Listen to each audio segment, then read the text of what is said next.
You're listening to Smart Bites, where big learning comes in small, digestible bites. Each episode, we break down fascinating topics from science and history to life skills and creativity into quick, fun lessons you can enjoy anytime, anywhere. So grab your headphones, open up your mind, and get ready to take a Smart Bite.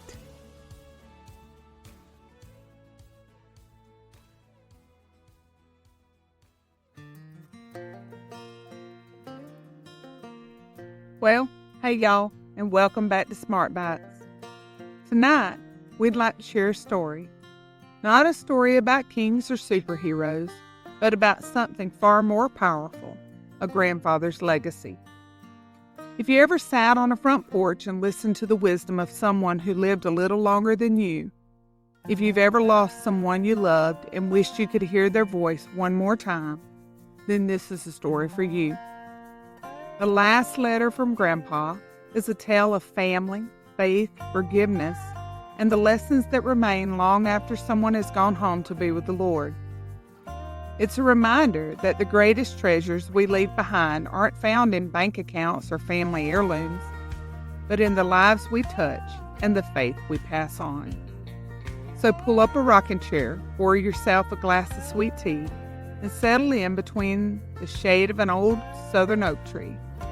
This is the story of a granddaughter and a grandfather, and one final letter that changed everything. We hope it touches your heart as much as it has ours. Now let's begin.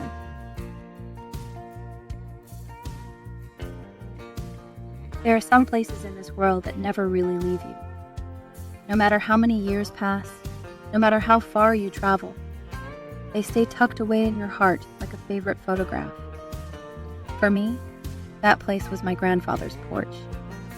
It sat at the end of a long dirt road in South Georgia, beneath two enormous pecan trees. The white paint had long since faded. The screen door squeaked louder every year, and one corner of the porch leaned just enough to make visitors nervous. But to me, it was perfect. Because every evening, right before sunset, Grandpa sat in the same wooden rocking chair, with a glass of sweet tea in one hand and a worn Bible in the other. And every evening, he'd tell stories. Now don't let her fool you. Some of those stories got better every time I told them. A fisherman ought to be allowed to add an inch or two to the size of a fish every few years. It's practically a Southern law. Grandpa could make an ordinary day sound like an adventure. A trip to the feed store became a journey. A rainstorm became a lesson.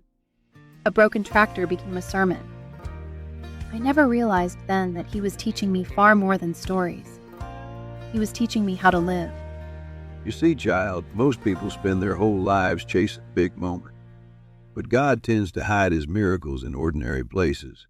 A kitchen table, a front porch, a family dinner, a quiet prayer. If you aren't paying attention, you'll miss them. I was 32 when the phone rang. I already knew. Nobody calls before sunrise to share good news. The voice on the other end was soft. Sweetheart, your grandpa passed peacefully in his sleep. For a moment, the world became very still. I remember staring out the window while the words settled over me like a heavy blanket. Grandpa was gone. Now, before you get too sad, remember something. Folks who belong to Jesus don't really say goodbye. We just say, I'll see you later. The funeral brought family from every corner of the country. Cousins I hadn't seen in years. Aunts, uncles, neighbors, church friends, people I'd never met. And every single one of them had a story about Grandpa. Funny thing about living a long life. You never realize how many seeds you've planted. Sometimes the people you helped remember long after you've forgotten.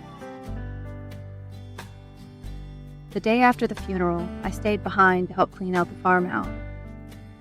The house felt different.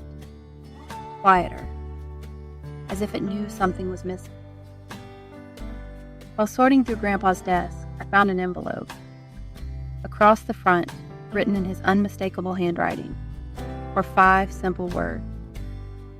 For my sweet granddaughter. My hands trembled as I opened it. Inside was a letter and a key. If you're reading this, then I've finally made it home. Don't cry too much. I've been looking forward to seeing Jesus longer than you've been alive. Now then, I left you something, but you're going to have to work for it. Some lessons are worth walking for. Take the key. Go to the old red barn. Start there.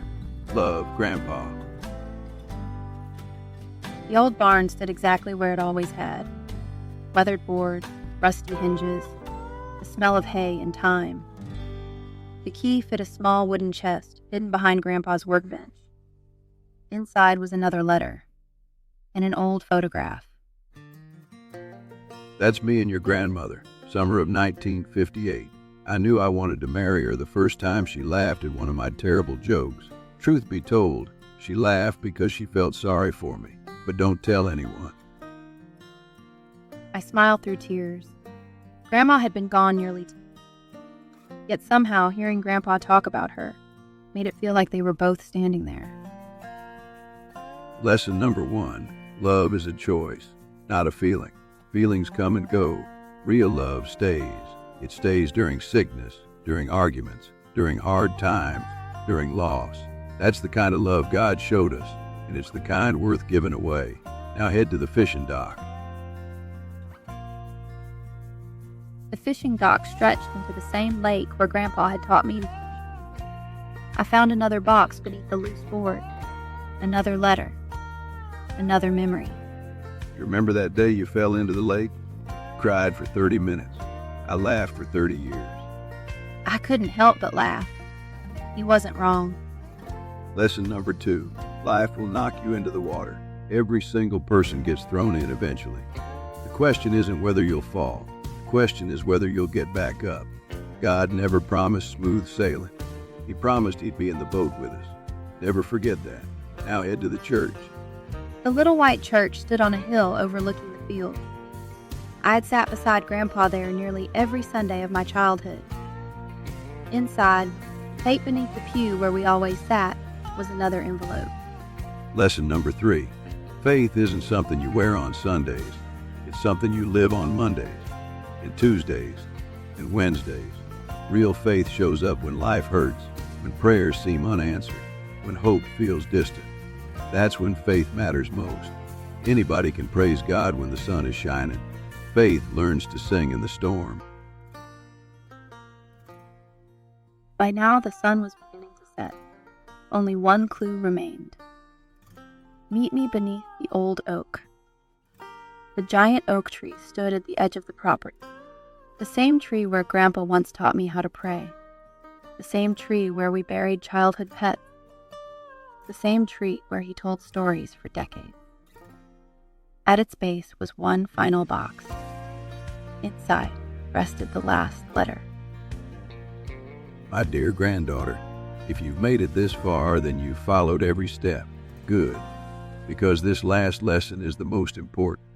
One day, people will forget my stories. They'll forget my fishing trips, my tractor, my rocking chair, even this old farm. That's the way of the world. But there is one thing I hope they never forget. Jesus changed everything. Not because I was perfect. Lord knows I wasn't. Not because I earned anything. I didn't. But because His grace was bigger than my failures. His mercy was greater than my mistakes. And His love never ran out. Tears blurred the words, but I kept reading. If you want to honor me someday, don't build a statue. Don't name a building after me. Don't spend your life looking backward. Instead, love people. Forgive quickly. Work honestly. Laugh often. Serve faithfully. Trust God completely. And tell others what He's done for you. That's the legacy worth leaving. The sun dipped below the horizon. Golden light spilled across the fields. The wind rustled through the oak leaves, and for a moment, I could almost hear Grandpa's rocking chair creaking on the porch, almost hear his laughter, almost hear him telling another story. Well now, looks like our time together is about done. But before I go, let me remind you of something. God has never wasted a single chapter of your story. Not the good ones, not the hard ones, not even the broken ones. He's been writing something beautiful all along. I folded the final letter and looked across the farm. Nothing had changed, and yet everything had. I came looking for something Grandpa left behind. Instead, I found something he'd been giving me all along. Faith, hope, love, and a reminder that the greatest inheritance isn't money or land. It's the wisdom passed from one generation to the next. And if you're listening today, maybe this story isn't really about me. Maybe it's about someone who poured into your life. A parent, a grandparent, a teacher, a pastor, a friend. Someone who showed you God's love through the way they lived.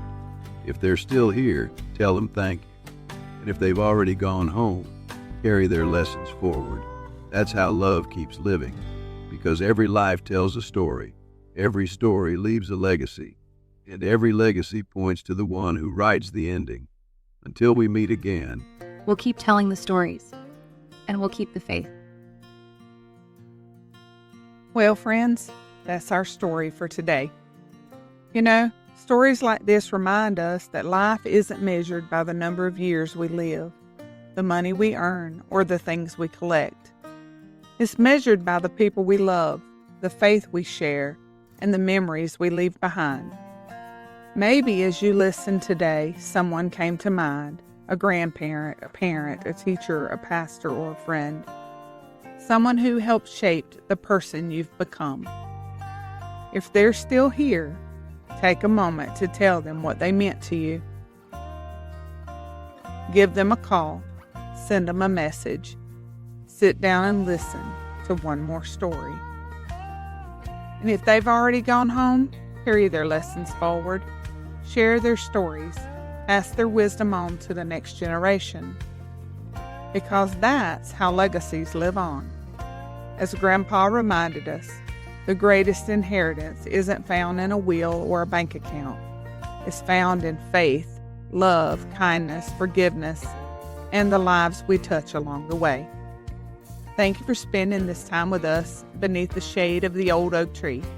Until next time, may your porch be filled with laughter, your heart be filled with gratitude, and your life be filled with the peace that comes from knowing that you're never walking alone. This is Moonie, wishing you blessings, good memories, and one more story worth telling. And as always, stay curious, keep learning, and be blessed. And we'll see you again next time.